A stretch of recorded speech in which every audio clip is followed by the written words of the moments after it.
YSR Congress party నుంచి చాలామంది లీడర్లు వెళ్ళిపోతున్నారు. నాకు ఇన్ని పదవులు ఇచ్చాడు, నేను కాదనలే. కానీ అవమానాలు, నేను పడ్డ కష్టాలు అన్నీ కూడా ఒక్కసారి తలుచుకుంటే మనసు విరిగిపోయే బయటకు. అయినా జగన్ పట్టించుకోవటం లేదు. ఇది కార్యకర్తల్లో, మీడియాలో జరుగుతున్న చర్చ. ఇందులో ఎంతవరకు వాస్తవం ఉంది? రాజకీయాలలో ఉన్నప్పుడు క్యారెక్టర్, క్రెడిబిలిటీ అనే పదానికి అర్థం తీసుకుంటాం.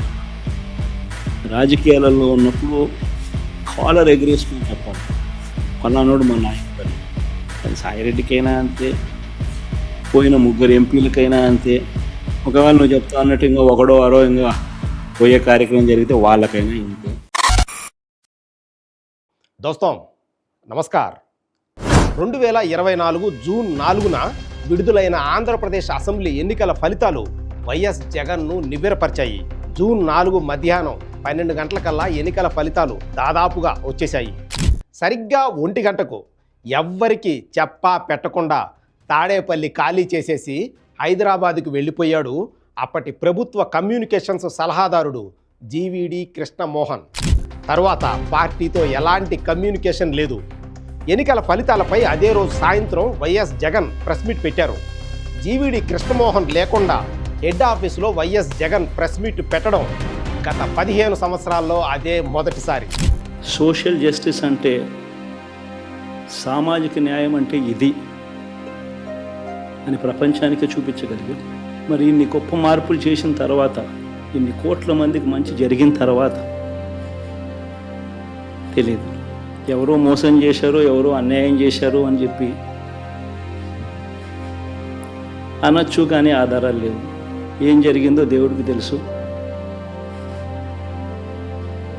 పెద్ద నేనైతే చేయగలిగింది ఏమీ లేదు. ప్రజల తీర్పు తీసుకుంటాం, కానీ మంచి చేయడానికి మాత్రం ప్రజలకు తోడుగా ఖచ్చితంగా ఉంటాం. వాయిస్ ఆఫ్ ది వాయిస్లెస్ కింద ఈ పార్టీ తాను చేయాల్సిన పని తప్పకుండా చేస్తుంది. వైఎస్ఆర్ కాంగ్రెస్ పార్టీకి వైఎస్ జగన్కు ఎలాంటి సర్వీసు చేయకపోయినప్పటికీ జీవీడి కృష్ణమోహన్ రికమెండ్ చేశాడనే ఒకే ఒక కారణంతో ఒకరిని మహిళా కమిషన్ సభ్యురాలుగాను, మరొకరిని రెరా సభ్యుడుగాను, మరొకరిని ఆర్టీఐ కమిషనర్గాను వైఎస్ జగన్ నియమించారు. 3 ఏళ్ళు 5 ఏళ్ళు రాజ్యాంగబద్ధ పదవులు అనుభవించారు. ₹1 కోటి జీతం తీసుకున్నారు, వెళ్ళిపోయారు. జీవీడి కృష్ణమోహన్ చేసిన రికమెండేషన్స్ గురించి బయట చెప్పుకుంటున్నవే ఇవి. జూన్ 4న ఒకవైపు ఎన్నికల ఫలితాలు వస్తూ ఉన్నాయి, ఇంకొక వైపు ఎవరికి మాట మాత్రం కూడా చెప్పా పెట్టకుండా తాడేపల్లి ఖాళీ చేసేసి జీవీడి కృష్ణమోహన్ హైదరాబాద్కు వెళ్ళిపోవడంతో జగన్ అప్పుడే అదే రోజే ఒక్కటే డిసైడ్ అయిపోయారు.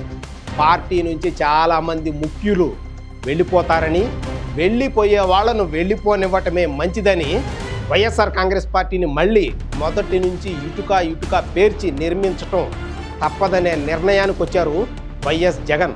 అందుకే విజయసాయిరెడ్డి, బాలినేని వాసు, మోపిదేవి వెంకటరమణ, ఆళ్లనాని, సామినేని ఉదయభాను, మర్రి రాజశేఖరు, ఆర్ కృష్ణయ్య ఇలా ఎంతోమంది పార్టీని వీడి వెళ్ళిపోతున్నప్పటికీ జగన్ చాలా నింపాదిగా ఉంటున్నారు.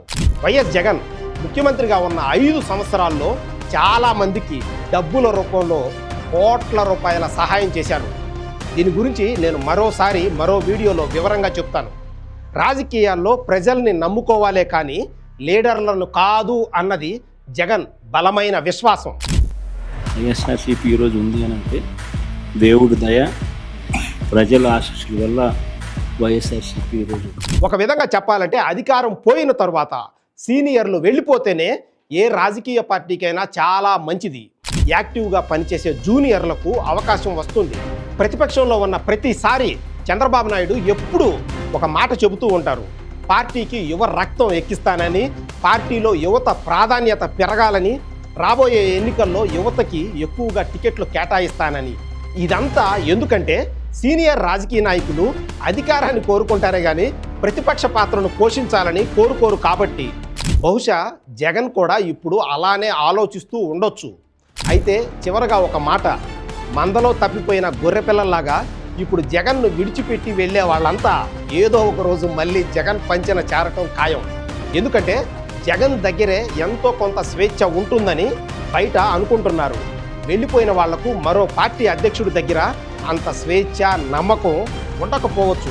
చూద్దాం వైఎస్ఆర్ కాంగ్రెస్ పార్టీ నుంచి మరెంతమంది సీనియర్ లీడర్లు కండువాలు మార్చేస్తారో, జగన్ యాక్షన్ ప్లాన్ ఏంటో. Let's wait and see. దోస్తాం, ధన్యవాద్.